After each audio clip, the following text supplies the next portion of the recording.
The class number 2 of applied maths. जो मैं पिछली क्लास में पढ़ाया था वो समझ में आया था? कोई डाउट? देखो, मैंने पिछली क्लास में आपको basic concept perpetuity, bond, sinking fund, मतलब मैंने आपको एक बेसिक प्रेजेंट वैल्यू कंसेप्ट पढ़ाया था पूरा आपको, है ना। और प्रेजेंट वैल्यू कंसेप्ट के अंदर मैंने आपको ये बताया था कभी भी हमको कोई असेट का अगर वैल्यूएशन करना हो तो सबसे पहला फंडा मैंने बताया था, value of any asset is always equal to, कोई भी असेट का वैल्यू क्या होता है हमेशा? Present value of all future cash flows. ये मैंने आपको समझाई थी पॉइंट। तुम कैलकुलेटर लाए हो आज? कैलकुलेटर लेकर आना, नेक्स्ट क्लास में आओ तो, है ना। Bring calculators in next class, ठीक है। तो उससे क्या, एग्जाम में अगर लॉगरिथम होगा तो मैं एक क्वेश्चन लॉग से करना सिखा दूंगा, बाकी डायरेक्ट करना बहुत डिफिकल्ट है, मोबाइल से नहीं कर पाओ कैलकुलेशन, है ना। और कैलकुलेटर भी होगी मेमोरी में डालकर कैलकुलेशन, ठीक है। अब अगर हमको कोई भी एसेट का वैल्यू निकालना है तो वो क्या होता है? It is the present value of all future cash flow. तो लिखो तुम लोग, सबसे पहले लिखो value of, valuation of bond लिख दो, हेडिंग हेडिंग लिखो वैल्यूएशन ऑफ बॉन्ड। इसी में पहला हेडिंग लिखो valuation of bond. Write down first heading valuation of bond.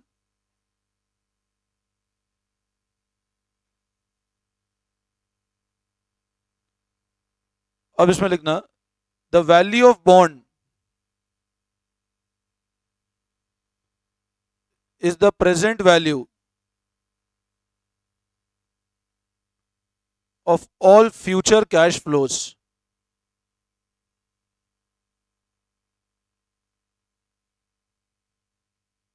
Is the present value of all future cash flows. अब है ना, इस बॉन्ड को आप एक और नाम से समझ सकते हो, डिबेंचर्स। ये बॉन्ड कह दो या डिबेंचर, एक ही बात है। दिस बॉन्ड और debenture one and the same thing. अब है ना, यहां पे मेरी बात समझना। देखो, सबसे पहले मेरे को बताओ what is difference between two term. एक तो इक्विटी शेयर और एक डिबेंचर, इसमें क्या डिफरेंस होता है बताओ? इक्विटी शेयर पे आप ऐसा कह सकते हो सर डिविडेंड क्या होता है? वेरिएबल, जब पैसा आएगा तो देना है वरना नहीं देना। और डिबेंचर को तो पता है हमेशा एक फिक्स लाइफ होती है डिबेंचर की। भैया जैसे मान लो मैंने कहा डिबेंचर की लाइफ 10 साल है, तो 10 साल तक कंपनी रेगुलर क्या पे करेगी, और 10 साल बाद कंपनी क्या करेगी? डिबेंचर की फेस वैल्यू का रीपेमेंट कर देगी। भाई 10 साल तक कंपनी रेगुलर क्या पे करेगी, और 10 साल बाद कंपनी डिबेंचर का क्या पे कर देगी? Face value. This is the case in case of debenture. अगर मान लो कोई कंपनी ने डिबेंचर इशू किए तो कंपनी उस पर रेगुलर क्या पे करती है? इंटरेस्ट। और मैच्योरिटी पे कंपनी क्या पे कर देती है? Face value. ये तो बात होती है डिबेंचर की। और इक्विटी शेयर में पता है क्या होता है, कभी भी इसमें रीपेमेंट नहीं होता है। भले जब कंपनी वाइंड अप में जाएगी तो रीपेमेंट होगा, वरना इक्विटी शेयर कभी रीपेमेंट नहीं होता है। आज जैसे मान लो किसी कंपनी ने इक्विटी शेयर इशू करे तो उसमें कभी भी ऐसा नहीं होता इक्विटी शेयर का कैपिटल अपने को दोबारा लौटाना है। The equity share capital return only when the company is wind up. आज मैंने कोई कंपनी का डिबेंचर लिया तो कंपनी रेगुलर मेरे को क्या पे करेगी, और मैच्योरिटी पे क्या मिल जाएगा मेरे को? उसका फेस वैल्यू। अब अगर मान लो मेरे को डिबेंचर का वैल्यू निकालना है, मान लो मेरे को डिबेंचर का वैल्यू निकालना है, मैंने अभी आपको बताया कोई भी चीज का वैल्यू क्या होता है? फ्यूचर कैश फ्लो को किस पे ले आओ? प्रेजेंट। ये कोई भी चीज का वैल्यू होता है कि फ्यूचर के कैश फ्लो उसको प्रेजेंट वैल्यू पे ले आओ, this is the value of anything. तो अगर आपको डिबेंचर का वैल्यूएशन करना है, अगर आपको डिबेंचर का वैल्यूएशन करना है तो डिबेंचर का वैल्यूएशन कैसे करोगे? प्रेजेंट वैल्यू किसका? क्योंकि मेरे को अगर डिबेंचर की वैल्यू निकालनी है तो जो कंपनी फ्यूचर में क्या देने वाली है उसको किस पे ले आऊं मैं, और प्लस क्या कर दूं? Present value of maturity value. भाई जैसे ऐसा समझो, मैंने ए लिमिटेड का डिबेंचर खरीदा, मैंने ए लिमिटेड का क्या खरीदा? इस डिबेंचर पे ये कंपनी मेरे को अगले 5 साल तक हर साल 100 रुपए का कंपनी मेरे को ब्याज देती है। हर साल कंपनी में वो कितना ब्याज दे रही है? मैंने डिबेंचर खरीदा ए लिमिटेड का, जिसके ऊपर कंपनी बोलती है 5 साल तक हम आपको कितना इंटरेस्ट देंगे, हर साल कितना इंटरेस्ट देंगे आपको हम? कंपनी क्या बोलती है कि अगले 5 साल तक हम हर साल आपको कितना ब्याज देंगे, और जिस दिन मैच्योरिटी आ जाएगी, जिस दिन मैच्योरिटी आ जाएगी उस दिन आपको 1,000 रुपए का पेमेंट पूरा मिल जाएगा। यह कंपनी ने डिबेंचर की कंडीशन बोली कि अगर आप आज हमसे डिबेंचर लेते हो तो 5 साल तक तो हम रेगुलर आपको 100 रुपए देंगे, और 5 साल के बाद आपको कितने रुपए दे देंगे हम लोग, 1,000 रुपए का रीपेमेंट कर देंगे। अब मेरे को अगर इस डिबेंचर की वैल्यू निकालनी है तो वो क्या होगी, इन सब इंटरेस्ट को किस पे लिया हूं मैं, और ये मैच्योरिटी मेरे को मिलेगी कितने साल के बाद। तो मैंने क्या बोला कि डिबेंचर का वैल्यू क्या होगा बच्चों, प्रेजेंट वैल्यू ऑफ ऑल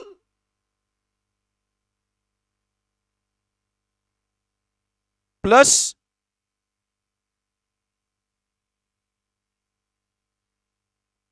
बोलो, एग्री करते हो, यस और नो, कि सर डिबेंचर का वैल्यू होगा present value of all plus present value of, this is the value of debenture. अच्छा मेरे को बताओ, अगर मेरे को इक्विटी शेयर का वैल्यू निकालना हो तो उसमें मैच्योरिटी की डेट है क्या, नहीं, इक्विटी शेयर का कैरेक्टरिस्टिक वो मैच्योर होता ही नहीं है। इक्विटी शेयर के लिए हमेशा ध्यान रखना, इक्विटी शेयर की लाइफ क्या होती है, परपीचुअल। तुमने वर्ड सुना होगा, परपीचुअल मतलब इनफाइनाइट, परपीचुअल मतलब क्या होता है, इनफाइनाइट। तो अगर अपने को इक्विटी शेयर का वैल्यूएशन करना है तो वहां कभी मैच्योरिटी वैल्यू नहीं आएगा, क्यों, मैच्योर होता ही नहीं है। तो अब अगर मैं भले ही इस वर्ड को डिबेंचर कह दूं या बॉन्ड, ये एक ही बात है, डिबेंचर कह दूं या bond, this is one and the same thing. तो बॉन्ड का वैल्यू क्या होगा, present value of all interest payment plus present value of maturity value. लेकिन बस ये ध्यान रखना, बॉन्ड और डिबेंचर में बेसिक डिफरेंस क्या होता है, बॉन्ड इशू करती है normally government sector undertaking, government normally bond issue करती है, और debenture is issued by public sector enterprise. Characteristic दोनों का सेम है।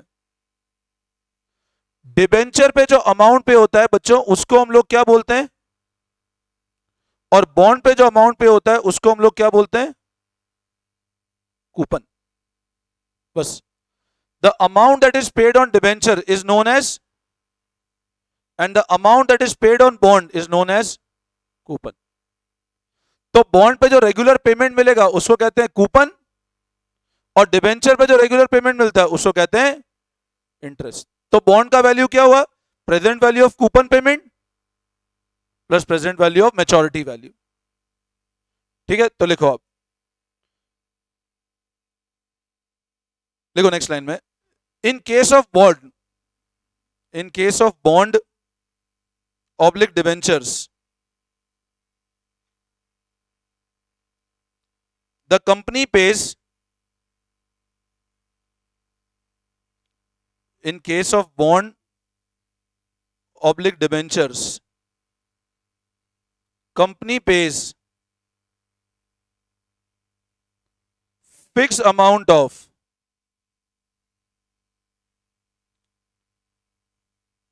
interest payment,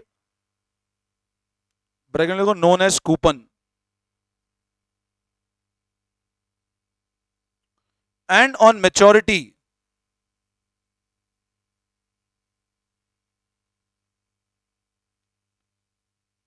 face value is being paid off,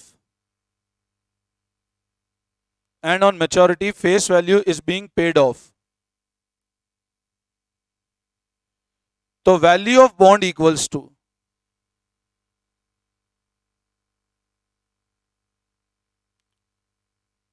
present value of coupon payment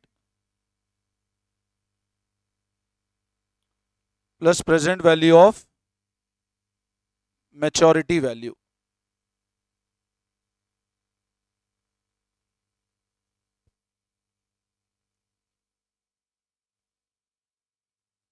ठीक है, ये नोट कर लिया।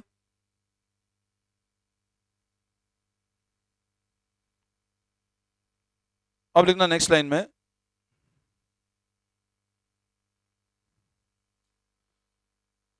हेडिंग लगाओ, यील्ड टू मैच्योरिटी। YTM,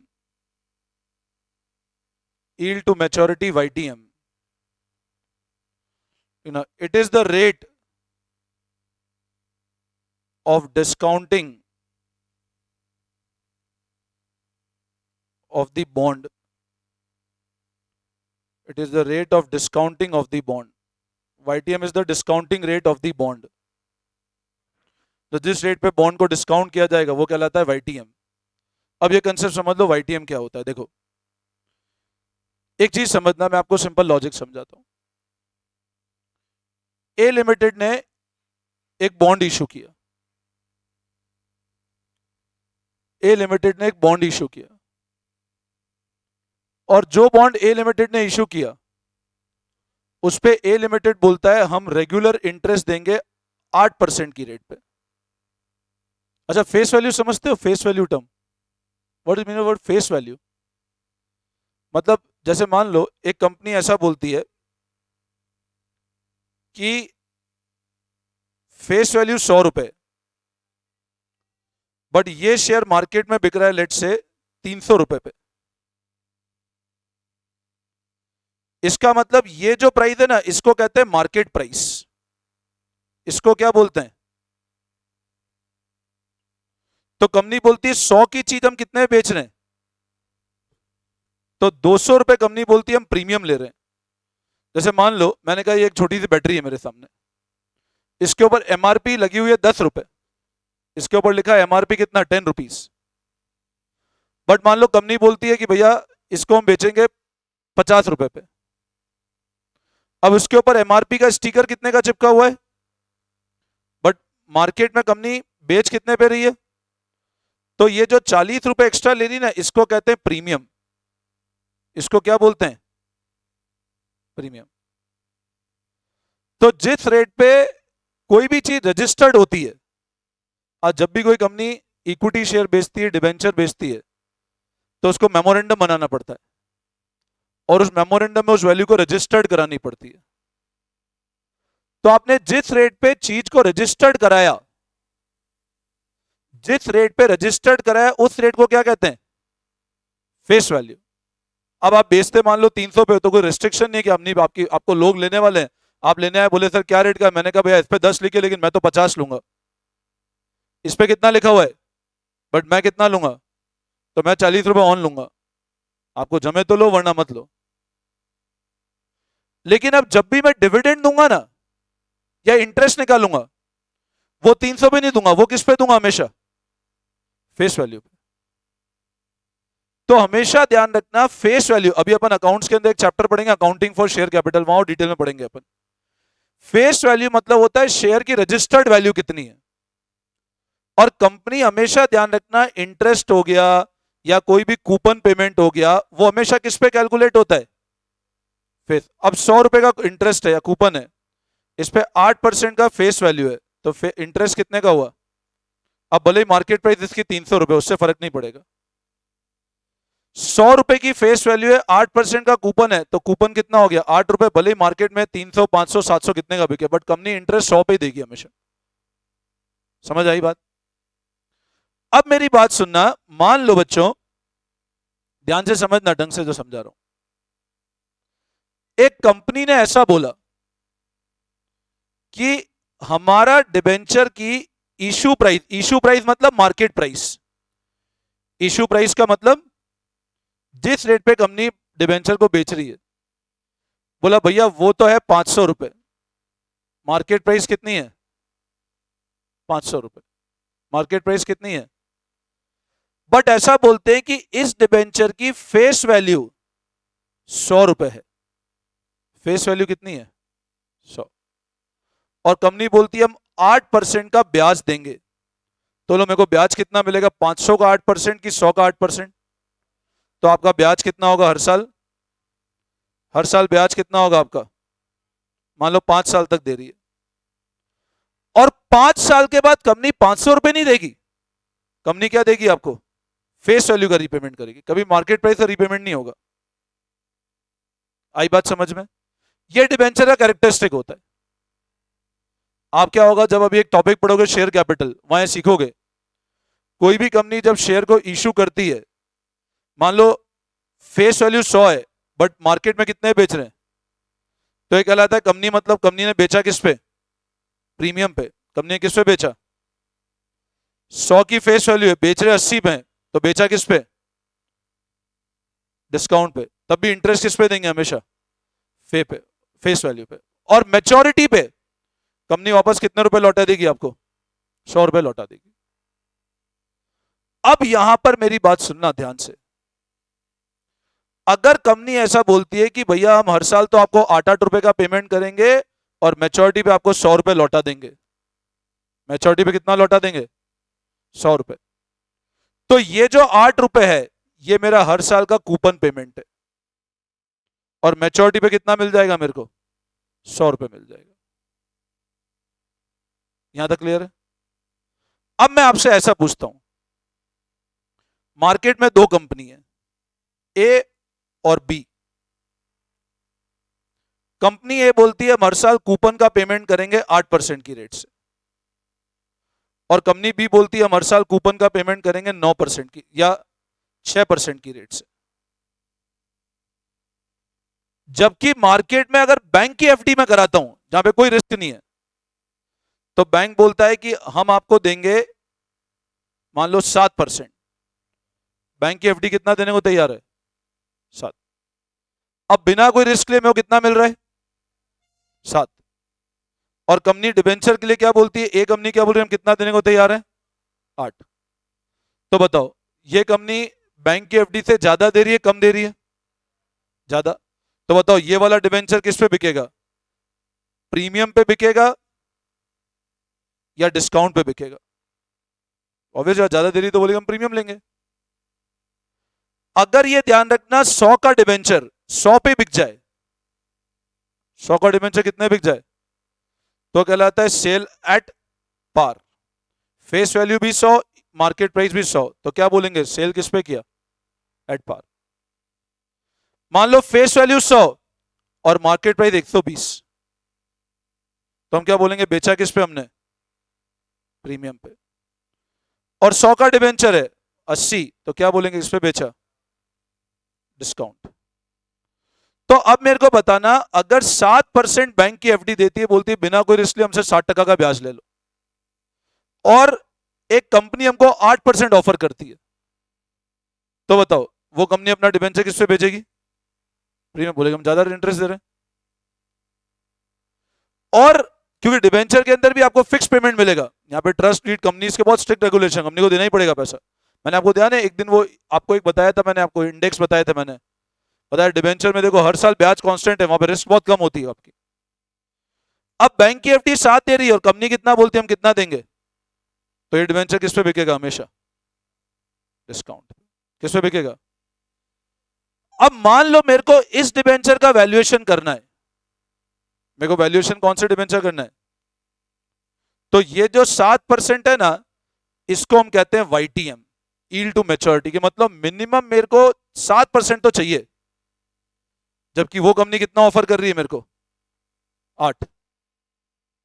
ये कंपनी कितना ऑफर कर रही है, अब बैंक की एफडी कितनी है, तो मैं क्या बोलूं, मिनिमम वापस कितना चाहिए, 60% तो चाहिए। तो जिस रेट पे डिस्काउंटिंग करना है उस रेट को हम लोग क्या बोलते हैं, वाईटीएम। जिस रेट पे डिस्काउंटिंग करना है उस रेट को हम लोग क्या बोलते हैं, वाईटीएम। नहीं आया समझ में। बैंक की एफडी, मैं इसको लॉजिक समझा रहा हूं, बैंक की एफडी बोलती है भैया हम कितना ब्याज देंगे, 7। अब मान लो कंपनी को पता है मार्केट में कि यार मार्केट में तो ब्याज मिलता ही कितना है, सिर्फ 60% का ब्याज मिलता है, तो ये कंपनी आपको कितना ब्याज दे रही है, तो ये अपनी प्राइसिंग इस तरह सेट करेगी कि आपको 1% प्राइस में एक्स्ट्रा ले लेगी आपसे कंपनी। बोलेगी हम 1% ज्यादा दे रहे हैं तो प्राइस एक्स्ट्रा दो हमारा, तो आपको वापस गणित कितने पे आके बैठ जाएगा वापस। और अगर ये कंपनी कितना बोल रही है, 6, तो ये कंपनी बोलेगी कि हम, अब इन्वेस्टर बोलेगा मेरे को चाहिए कितना, 7, तो मैं आपको, आप दोगे 6, तो जो 1% आप कम दे रहे हो ना वो मैं आपकी प्राइसिंग में एडजस्ट कर दूंगा। तो हमेशा ध्यान रखना, अगर, अब यहां पे दो चीज समझना, अगर issue price greater than face value है तो कहलाता है इशूड एट अगर इशू प्राइस बराबर फेस वैल्यू है तो क्या इशूड एट, और issue price less than face value है तो क्या इशूड एट डिस्काउंट। मान लो कोई भी कंपनी, मान लो कोई भी कंपनी, अज्यूम करो कोई भी कंपनी, सुनना ध्यान से, अगर कोई भी कंपनी कूपन रेट दे रही है 8% की, जबकि मेरा वाईटीएम 6% है, मतलब मेरे को कम से कम कितना रिटर्न चाहिए, ये तो बैंक की एफडी में ही मिल रहा है मेरे को, तो ये मेरी डिस्काउंटिंग रेट है। तो ये वाला डिबेंचर हमेशा किस पे सेल होगा, प्रीमियम पे। समझ आया? डिस्काउंटिंग रेट कितनी है मेरी 6, जबकि कंपनी दे कितना रहा है मेरे को, तो हमेशा किस पे बिकेगा ये। मान लो डिस्काउंटिंग रेट है 9, मतलब मेरे को मिनिमम कितना चाहिए और कंपनी कितना दे रही है, तो ये हमेशा किस पे बिकेगा। और मान लो डिस्काउंटिंग रेट भी 10 है और कंपनी दे भी कितना रही है, जितना चाहिए उतना ही दे रही है, तो ये किस पे बिकेगा हमेशा, पार। बोलो ये बात समझ में आई आदित्य? वापस समझाऊं क्या? वाईटीएम मतलब अभी तुम समझ लो यील्ड टू मैच्योरिटी, मतलब मैं उसको अपने पास रखूंगा तो मेरे को इतना मिनिमम मिल ही जाएगा, तो मेरे को कम से कम कितना चाहिए 6%। कंपनी कितना ऑफर कर रही है तो मैं किस पे बेचूंगा, मेरे को कम से कम कितना चाहिए 9%। कंपनी कितना ऑफर कर रही है तो किस पे बिकेगा, मेरे को कम से कम कितना चाहिए 10, कंपनी कितना ऑफर कर रही है तो किस पे बिकेगा। वापस समझाऊं? क्लियर है बिल्कुल? Any doubt? ठीक है, तो लिखो आप नेक्स्ट लाइन में, वाईटीएम में कुछ लिखवाया मैंने, it is rate of discounting of the bond, फिर लिखना आगे, it is the minimum rate, it is the minimum rate which investor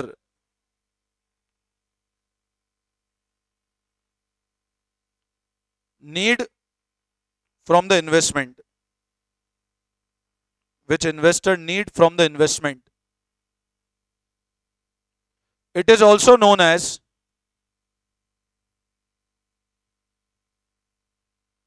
the discounting rate.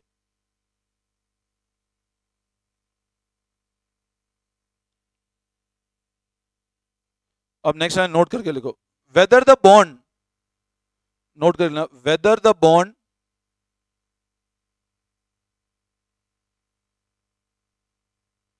will sell at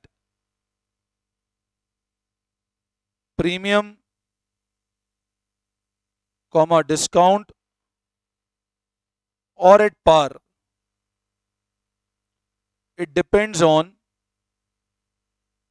bond premium बिकेगा discount पे या पार पे, it depends on comparison between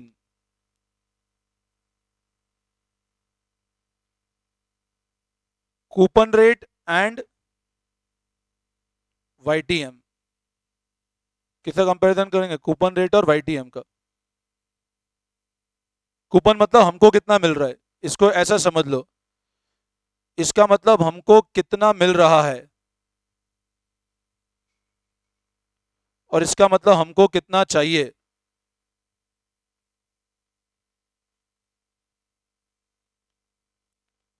हमको कितना मिल रहा है और हमको कितना चाहिए, ये ध्यान रखना। तो लिखना, if coupon rate is greater than YTM then bond will sell at premium. If coupon rate is less than YTM, bond will sell at discount, और coupon equal to YTM, तो bond will sell at par। बोलो ये बात समझ में आई? Any doubt? ये 3 point तो बहुत अच्छे से समझ लेना, इसमें कोई तकलीफ?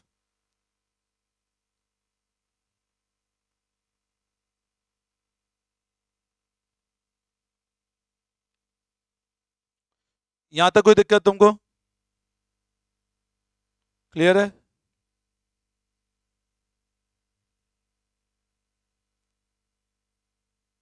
एक एग्जांपल लिखो, लिखो a bond as life 5 years with coupon rate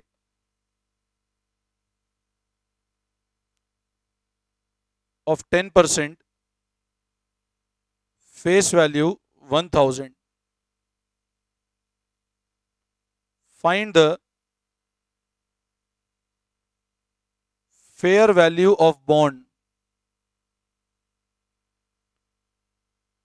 if YTM is 8%. Fair मतलब कितना सही हिसाब से वैल्यू कितनी होनी चाहिए। फेयर वैल्यू मतलब हिसाब किताब से कितना वैल्यू होना चाहिए। अब मेरे को है ना, आप एक बात बताओ, सब लोग ध्यान देंगे। कूपन कितना है, YTM कितना है, अब बताओ। Coupon 10%, YTM 8%। किस पे बिक रहा है बॉन्ड, प्रीमियम या डिस्काउंट? मैंने बताया हमको चाहिए कितना, 8, दे कितना रहे, तो किस पे बिकेगा बॉन्ड, प्रीमियम पे। अब मेरे को इस बॉन्ड का वैल्यू निकालना है। कितने साल का लाइफ है, 5 साल। अब वैल्यू कैसे निकालूं, ध्यान दो। एक कॉलम बनाया मैंने ईयर का, 1 2 3 4 5। मैंने लिखा कूपन, या ऐसे अभी देख लो कॉपी बाद में, कैश फ्लो।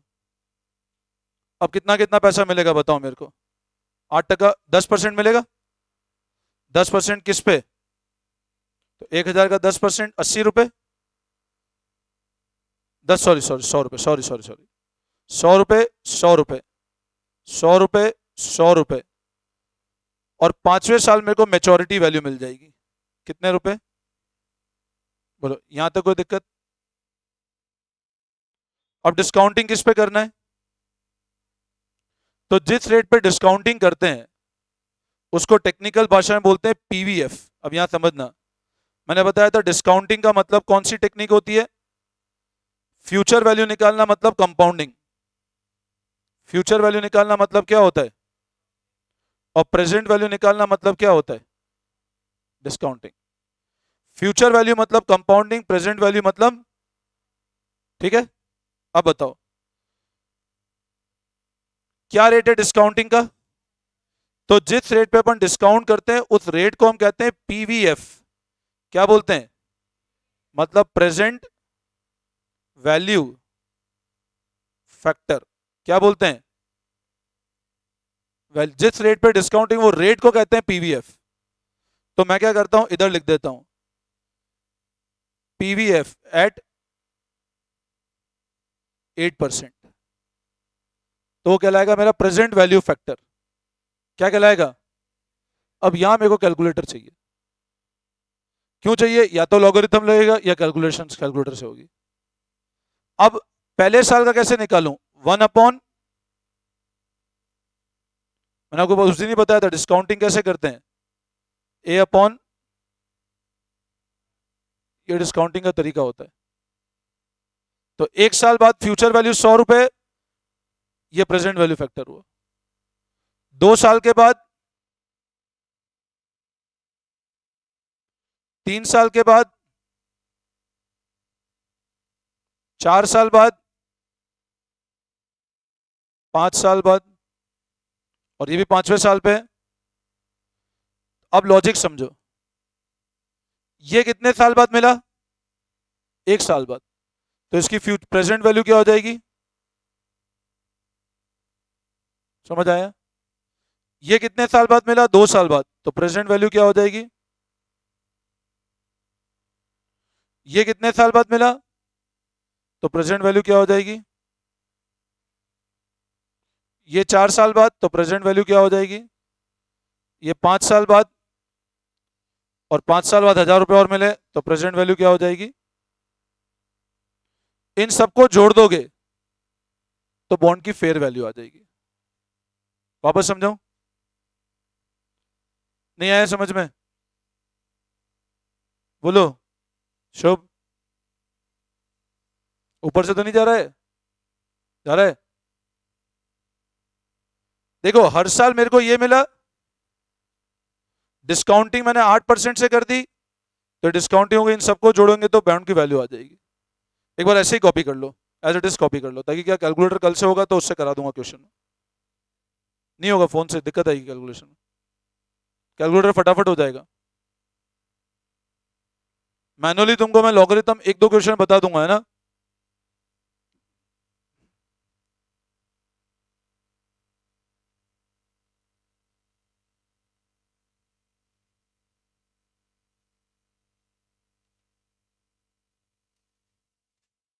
तो समझ में आया।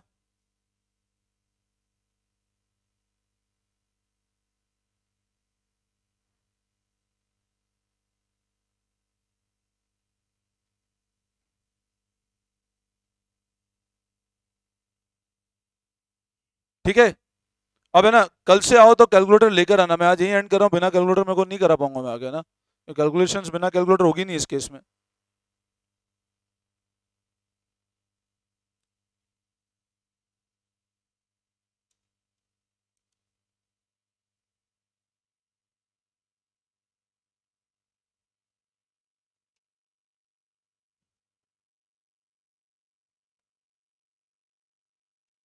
ठीक है, कल से आप कैलकुलेटर लेकर आना, है ना। तो फिर कल से मैं उससे कराऊंगा, ठीक है। चलो, thank you all of you.